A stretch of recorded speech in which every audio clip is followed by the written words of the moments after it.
Assalamualaikum warahmatullahi wabarakatuh. Hadis-hadis baginda Rasulullah SAW yang menegaskan pentingnya amar ma'ruf nahi mungkar. Firman Allah Subhanahu wa taala, A'udzu billahi minasy syaithanir rajim. Bismillahirrahmanirrahim. Man kana yuridu harasal akhirati nazid lahu fi harsi wa man kana yuridu harsad dunya nu'tihi minha wa ma lahu fil akhirati min nasib. Barang siapa menginginkan keuntungan akhirat, maka kami Allah akan menambah keuntungan itu baginya. Dan barang siapa menginginkan keuntungan dunia, maka kami akan memberikan sedikit kepadanya keuntungan dunia, dan tidak ada bagian baginya di akhirat. Quran Surat Asy-Syura 20 dari kitab Bayanul Quran.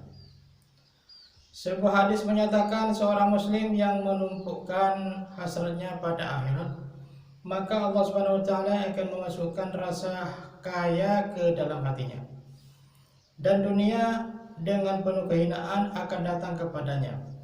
Barang siapa menjadikan dunia sebagai tumpuan hasratnya, maka ia akan diliputi kesusahan dan bencana, dan ia tidak akan menerima melebihi apa yang diberikan oleh Allah Subhanahu wa taala kepadanya.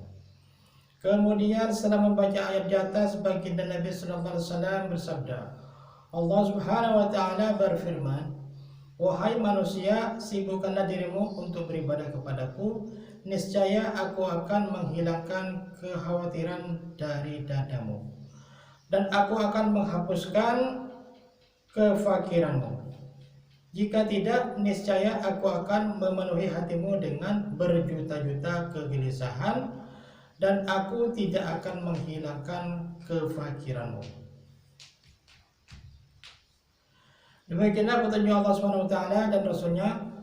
Namun sangat disayangkan kita menganggap bahwa penyebab keterbelakangan umat Islam adalah karena jalan untuk kemajuan yang kita tempuh telah dirintangi oleh para ulama. Hendaklah kita berkata dengan jujur, seandainya para ulama itu orang yang tamak, tentu kemajuan kita pun akan mengembirakan mereka. Yaitu seandainya para ulama itu orang yang tamak, tentu kemajuan kita pun akan mengembirakan mereka. Sebab kita menyangka bahwa rezeki mereka berasal dari kita. Berarti semakin luas dan terbuka keduniaan kita, maka semakin banyak yang mereka dapatkan. Nah, bila demikian keadaannya dan mereka masih menentang kita, tentu ada sebab lain yang memaksa mereka berbuat seperti itu, sehingga mereka mengorbankan keuntungan mereka sendiri dengan merusak hubungan dengan para dermawan atau donatur seperti kita, sehingga seakan-akan mereka telah merusak dunia mereka sendiri. Saudara-saudaraku, pikirkanlah jika para ulama atau ustadz itu mengatakan sesuatu berdasarkan Al-Quran, apakah pantas kita menolaknya?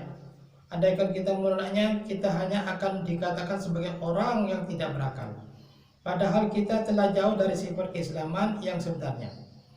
Para ulama ini, selama apapun mereka, selama mereka menyampaikan hukum-hukum Allah Subhanahu wa taala dan hadis-hadis baginda Rasulullah SAW, kita wajib mendengarkan dan mengamalkan nasihat-nasihat mereka. Sebodoh-bodoh orang, ia tidak akan mengatakan bahwa undang-undang pemerintah tidak penting untuk ditaati hanya karena undang-undang tersebut disampaikan oleh tukang sapu jalan. Hendaknya kita tidak mengatakan bahwa ulama yang mengabdikan dirinya dalam urusan-urusan penyebaran agama itu bertujuan untuk mencari keuntungan dunia. Dalam pikiran saya, ulama yang sesungguhnya sangat jarang meminta untuk dirinya sendiri. Bahkan jika ia semakin sibuk beribadah, maka pasti semakin berkurang perhatiannya terhadap dunia. Walaupun terkadang ia juga bersedia menerima hadiah. Dalam hal ini, jika ia meminta bantuan untuk urusan-urusan penyebaran agama, insya Allah hal itu lebih memuaskan hatinya daripada meminta bantuan untuk dirinya sendiri.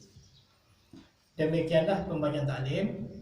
Marilah kita selalu membaca taklim, baik di rumah-rumah kita maupun di masjid-masjid. Semoga kita bisa mengamalkan dan bisa menyampaikan ke umat seluruh alam insyaallah. Subhanallah wa bihamdihi, subhanakallah wa bihamdika, asyhadu an la ilaha illa anta, astaghfiruka wa atubu ilaik. Assalamualaikum warahmatullahi wabarakatuh.